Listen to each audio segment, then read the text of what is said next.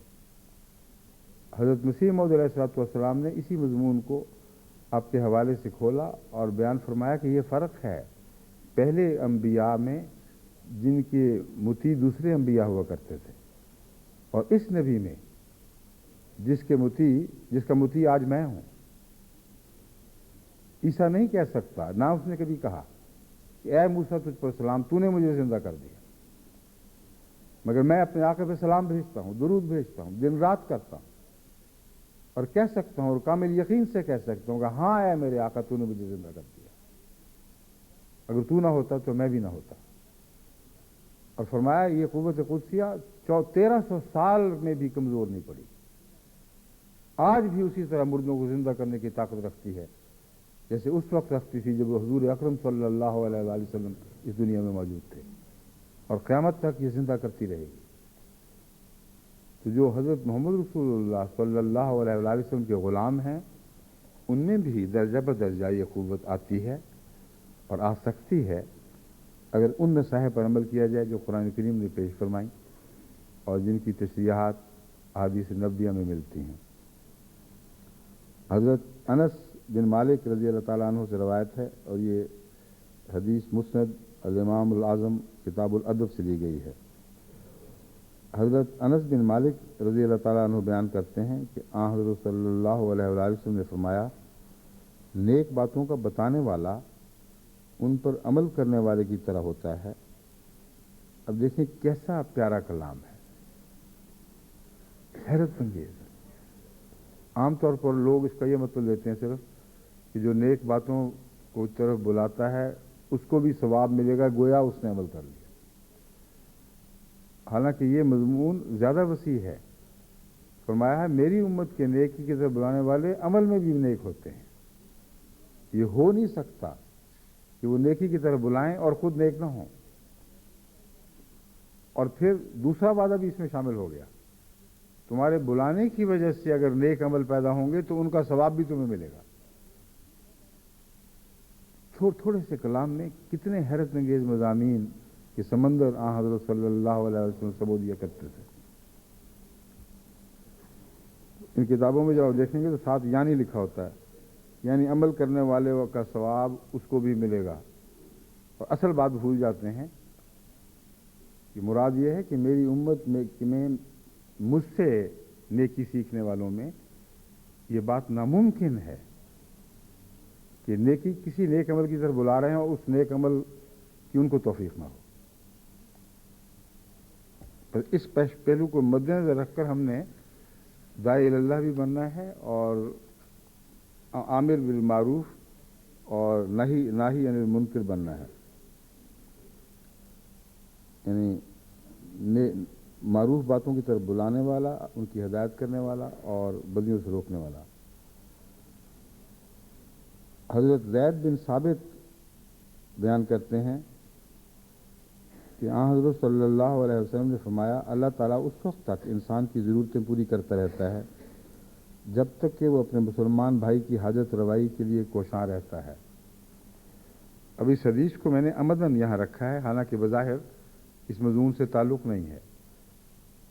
کسی بھائی کی حاجت روائی کرنا ایک نیکی ہے جو کسی اور کی ضرورتیں پوری کرتا ہے، اللہ اس کی ضرورتیں پوری کرتا ہے.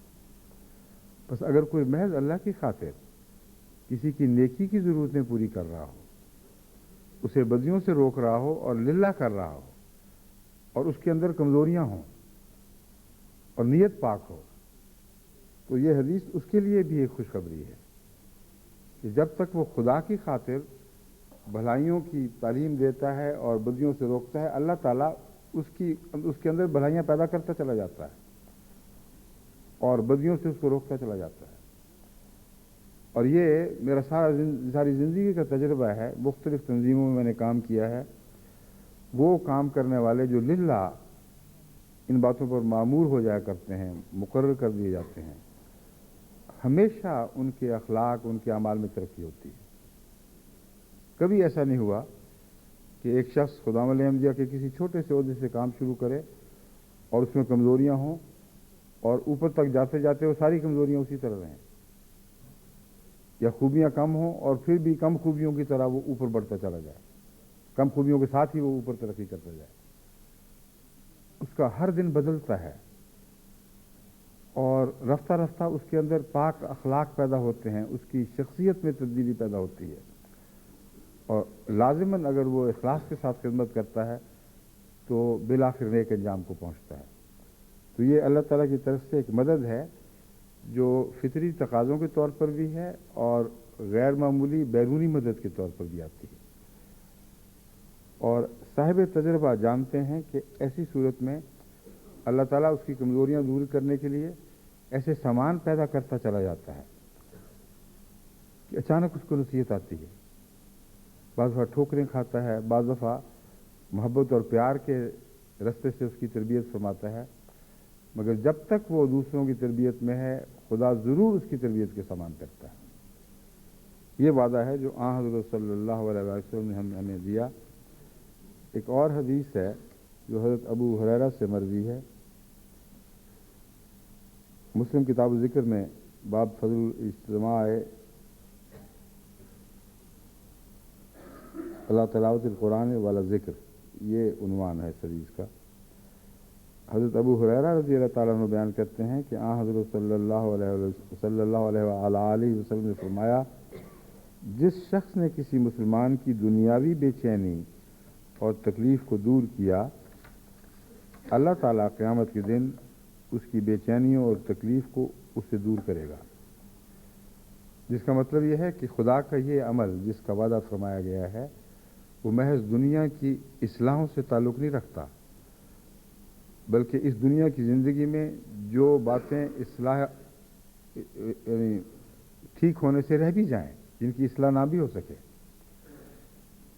خدا تعالیٰ اتنا اجر عطا فرماتا ہے نیکی کی طرف بلانے والے اور بدیوں سے روکنے والے کو کہ اس کی وہ بے چینیاں دور کر دیتا ہے جو ان اعمال کے نتیجے میں ہیں جو اصلاح پذیر نہ ہو سکے، ان کمزوریوں کی وجہ سے پیدا ہوتی ہیں جن کی اصلاح نہ ہو سکی، جن کو دور نہ کیا جا سکے. تو اللہ تعالیٰ کا اجر کا معاملہ اس دنیا سے بھی تعلق رکھتا ہے، اس دنیا سے بھی تعلق رکھتا ہے. اس سے زیادہ عظیم نصیحت کرنے والا کب دنیا میں کسی نے دیکھا؟ ناممکن. ساری کائنات میں مصلحین پر نظر ڈال کے دیکھ لیں، محمد رسول اللہ سے بڑھ کر صلی اللہ علیہ وسلم گہرائی میں اتر کر نصیحت کرنے والا، اور ایسی نصیحت کرنے والا جو کھینچ لے بڑی قوت کے ساتھ، کبھی آپ نے کہیں دنیا میں نہیں دیکھیں گے. نہ ہو سکتا تھا، نہ ہوا ہے، نہ آئندہ ہوگا. مگر آپ جو ہیں آئندہ کسی الگ ناسے کی اس لحاظ سے ضرورت نہیں کہ جو ناسے بھی اٹھے گا آپ ہی کی نصیحتیں لے کے اٹھے گا. حضرت مسیح موعود علیہ السلام نے کب اپنی طرف سے کچھ مزید اضافہ کیا؟ وہی کاروبار ہے جسے لے کر چلے ہیں اور اسی میں طاقت ہے. مگر ضرورت ہے کہ آن حضرت صلی اللہ علیہ وسلم کی نصیحت کو یا نصائح کو غور سے دیکھیں اور ان میں جوڑ ملائیں اور معلوم کریں کہ یہ کس مضمون سے تعلق رکھنے والی ہیں. جب آپ ان کو سمجھیں گے تو سمندر کے حیرت میں غرق ہو جائیں گے کہ کتنا عظیم نبی ہے. اور اب اصلاح کی طرف بلانے کے لیے دیکھیں کتنی پیاری بات ہے کہ تمہارا اس سے بہتر سودا اور کیا ہو سکتا ہے. تم نیکیوں کی طرف بلا رہے ہو، خدا کی خاطر کرو. تمہاری کمزوریاں ہیں